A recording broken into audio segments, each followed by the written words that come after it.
ఇప్పుడు మాట్లాడుకుందాం. అంత డిస్ట్రాక్షన్స్ అవుతున్నాయి నాకు. ఎవరో ఒకరు వస్తూనే ఉన్నారు, ఎవరో ఒకటి ఏదో ఒకటి చేస్తూనే ఉన్నారు. ఆ డిస్ట్రాక్షన్స్ కన్నా ఇక్కడ ఇప్పుడు మాట్లాడుకుందాం.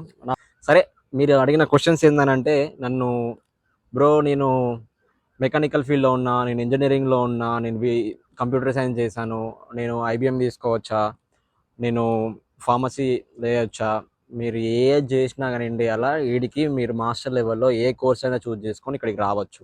బై ద వే, మీరు బిజినెస్ పెట్టాలనుకున్నా కానీ బిజినెస్ కూడా పెట్టుకోవచ్చు after completion of your studies.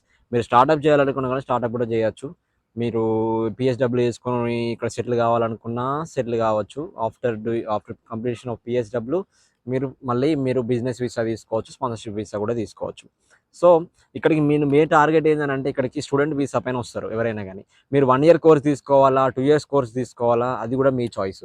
1 year course తీసుకుంటే ఏంటిది అని దాని గురించి కూడా నేను చెప్తా.